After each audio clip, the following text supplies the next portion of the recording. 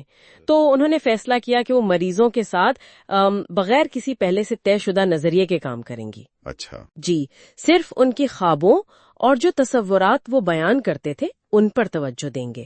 ان کا ماننا تھا کہ خواب خود حقائق ہیں، ٹھوس چیزیں ہیں. اور اسی دوران انہوں نے خود سے وہ مشہور سوال بھی پوچھا، میں کس متھ میں جی رہا ہوں، ہے نا؟ جی ہاں، اور اس کا انہیں کوئی جواب نہیں ملا. یہ سوال ان کے اندر گونجتا رہا. اس سے تو بے چینی بڑی ہوگی. بہت زیادہ. اور پھر کرسمس 1912 کا وہ خواب جس میں ایک سفید پرندہ ہے جو بچی بن جاتا ہے اور ایک نر فاختہ 12 مردوں کے ساتھ. عجیب خواب ہے. جی، یہ لاشعور کی غیر معمولی شاید پریشان کن سرگرمی کا اشارہ تھا. اور پھر وہ قبروں والی گلی کا خواب. ہاں، وہ والا جہاں مردے زندہ ہو جاتے ہیں، خاص طور پر وہ صلیبی جنگجو. یہ تو بہت ہی ڈرامیٹک تصویر ہے. اس سے کیا نتیجہ نکالا انہوں نے؟ اس سے یونگ کو شدت سے احساس ہوا کہ یہ جو لاشعور کے مشمولات ہیں، یہ تصاویر، یہ مردہ نہیں ہے، یہ زندہ ہیں، ان میں طاقت ہے. یہیں سے ان کے آرکیٹائپس کا نظریہ، یعنی وہ قدیم عالمگیر نفسیاتی نمونے، اس کی بنیاد پڑی. تو یہ سمجھنے کے بعد اس شدید اندرونی دباؤ میں یونگ نے پھر کیا کیا؟ انہوں نے ایک بڑا قدم اٹھایا ہے نا؟ جی، بہت بڑا. انہوں نے شعوری طور پر جانتے بوجھتے خود کو لاشعور کے حوالے کرنے کا فیصلہ کیا. یہ سوچنا ہی کافی ہمت کی بات ہے. واقعی وہ اپنے بچپن کے کھیلوں کی طرف لوٹے، جیسے پتھروں سے گاؤں بنانا. انہیں لگا کہ یہ محض کھیل نہیں بلکہ ایک قسم کی رسم ہے، اور اس سے ان کے اندر تصورات اور تصاویر کا ایک دھارا بہنے لگا. اور اسی دوران انہیں وہ نظارے بھی آئے، پہلی جنگ عظیم والے، یورپ میں خون کا سیلاب. جی ہاں، وہ بھی، اور کچھ خواب بھی، جیسے وہ برفانی سردی کا خواب اور وہ شفا بخش انگوروں والے درخت کا خواب. یہ سب جیسے انہیں تیار کر رہا تھا. کس چیز کے لیے؟ 12 دسمبر 1913 کے اس فیصلہ کن لمحے کے لیے، جب انہوں نے خود کو لاشعور کی گہرائیوں میں اترنے دیا. وہاں ان کا سامنا بہت سی علامتی تصاویر سے ہوا. غار، بونا، سرخ کرسٹل، ایک لاش، سکارا بیٹل. اور پھر وہ خون کا پھوارا. جی، جو ایک طرح سے زندگی کی نئی توانائی کا اشارہ تھا. اور پھر چند دن بعد ہی وہ سیگفریڈ والا خواب، جس میں وہ خود سیگفریڈ کے قتل میں شریک ہوتے. یہ کیا تھا؟ ہاں، یہ بہت اہم تھا. یونگ نے اسے اپنی انا کی جو بہادرانہ خواہشات تھی نا، دنیا کو اپنی مرضی سے بدلنے کی کوشش، اسے قربان کرنے کی ضرورت سمجھا. یہ ماننا کہ انا سے بھی بڑی طاقتیں کام کر رہی ہیں. ان گہرائیوں میں پھر یونگ کی ملاقات کچھ اندرونی شخصیات سے بھی ہوئی، ایلیا اور سلومی. جی، پہلے ایلیا جو عقلمندی اور منطق کی نمائندگی کرتے تھے، یعنی لوگس، اور سلومی جو اندھی تھیں مگر شدید جذباتی شہوانی پہلو کو ظاہر کرتی تھیں، یعنی ایروس. یہ یونگ کے لیے صرف تصورات نہیں تھے، یہ حقیقی نفسیاتی تجربات تھے. اور پھر فلیمون کون تھا؟ فلیمون ایک آپ کہہ لیں پگن بزرگ جیسی شخصیت تھی، ایک گیانی. وہ یونگ کے لیے ایک مرشد، ایک گرو کی طرح بن گئے. فلیمون نے یونگ کو ایک بہت ہی اہم بات سکھائی، نفسیاتی موضوعیت. نفسیاتی موضوعیت یعنی حقیقت ہوتی ہے جیسے باہر کی دنیا کی چیزیں. اوہو، یہ تو بالکل نیا زاویہ ہے. جی، یہ سمجھنا یونگ کے لیے ایک بہت بڑا قدم تھا. بعد میں کان نامی ایک اور شخصیت بھی ظاہر ہوئی جو زیادہ زمینی تھی، چیزوں کو ٹھوس شکل دینے والی. اور اسی دوران وہ اندرونی نسائی آواز بھی تھی جو کہہ رہی تھی کہ یونگ کا کام آرٹ ہے. ہاں، لیکن یونگ نے اس سے اتفاق نہیں کیا. انہوں نے کہا نہیں، یہ آرٹ نہیں، یہ فطرت ہے، نفسیات کی اپنی حقیقی کارگزاری. انہوں نے اس آواز کو اینیما کے طور پر پہچانا، مرد کے لاشعور میں موجود نسائی آرکیٹائپ. اچھا. اور یہ بھی سمجھا کہ اینیما گمراہ بھی کر سکتی ہے، لیکن یہ لاشعور کی گہری تصاویر تک رسائی کا ذریعہ بھی بن سکتی ہے. تو ان تمام تجربات کو سنبھالنے کے لیے، انہیں سمجھنے کے لیے یونگ نے کیا طریقہ اپنایا؟ انہوں نے ان تمام تصورات، مکالمات، خوابوں کو پہلے اپنی سیاہ کتابوں میں لکھا اور پھر مشہور سرخ کتاب میں منتقل کیا. ساتھ ہی وہ منڈالا ڈرائنگز بنانے لگے، وہ گول دائرے جو مرکزیت اور تکمیل کی علامت ہیں. لیکن انہوں نے خود کو صرف اندرونی دنیا تک محدود تو نہیں کیا؟ نہیں، بالکل نہیں. یہ بہت اہم بات ہے. انہوں نے حقیقی دنیا، اپنے خاندان، اپنے کام کو کبھی نظر انداز نہیں کیا. اسے اندرونی دنیا کے مقابلے میں توازن قائم رکھنے کے لیے ضروری سمجھا. اور وہ 1916 والا واقعہ، سیپٹم سیرمونیس آد موٹوس، 7 خطبات.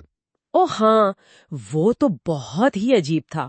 ان کے گھر میں جیسے بھوتوں کی موجودگی محسوس ہوئی. بچے ڈر گئے اور ایک اجتماعی آواز گونجی، ہم یروشلم سے آئے ہیں. واقعی؟ جی، یونگ نے محسوس کیا کہ یہ آوازیں ان کے اپنے لاشعور سے نہیں بلکہ اجتماعی لاشعور کی گہرائیوں سے آ رہی ہیں، اور انہوں نے وہ مردوں کے لیے 7 خطبات لکھے. کمال ہے. پھر منڈالا ڈرائنگز کے ذریعے وہ سیلف یعنی نفس کل کے تصور تک پہنچے. بالکل.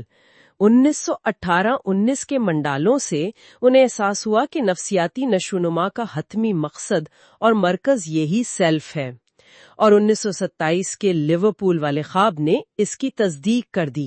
ہاں، وہ تاریک شہر میں روشنی والا جزیرہ. جی، جس پر پھولوں بھرا درخت تھا، یہ سیلف کی مرکزیت اور اس کی شفا بخش طاقت کی واضح علامت تھی. تو یہ پورا دور جو تقریباً 1912 سے شروع ہوا، یوں کے لیے اس کی کیا اہمیت تھی آخر میں؟ دیکھیے، یہ ان کے تمام بات کے کام کی بنیاد بنا. یہ وہ پریما مٹیریا تھا، وہ بنیادی مواد جس پر ان کی پوری تجزیاتی نفسیات کھڑی ہوئی. انہوں نے یہ بھی سمجھا کہ لاشعور کی ان تصاویر کو صرف دیکھنا کافی نہیں، انہیں سمجھنا اور ان سے اخلاقی نتائج اخذ کرنا یہ ایک ذمہ داری ہے. اسی لیے انہوں نے اپنا روایتی علمی کریئر ایک طرح سے پس پشت ڈال دیا. جی، تاکہ ان تجربات پر پوری توجہ دے سکیں. تو خلاصہ یہ کہ یونگ کا لاشعور سے یہ سامنا حقیقت سے فرار نہیں تھا، بلکہ نفسیات کی نامعلوم گہرائیوں میں ایک بہت ہی جرأت مندانہ سفر تھا. یقیناً.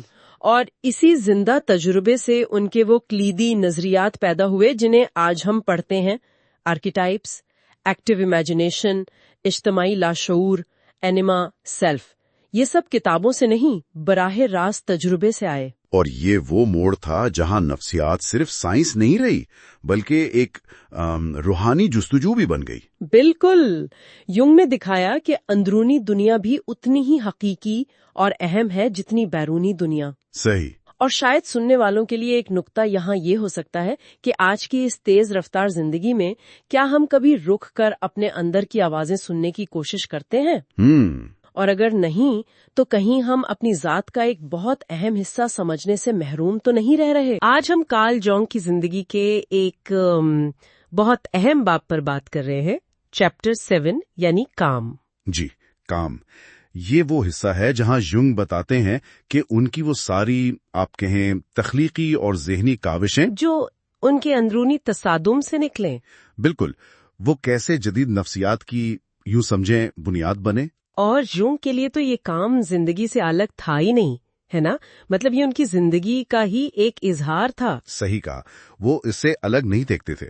ٹھیک ہے، تو آئیے اس کا جائزہ لیتے ہیں. ہاں، ہمارا مقصد یہی سمجھنا ہے کہ یونگ نے اپنے اتنے گہرے ذاتی تجربات کو وہ نفسیاتی نظریے اور عملی مشق میں کیسے ڈھالا.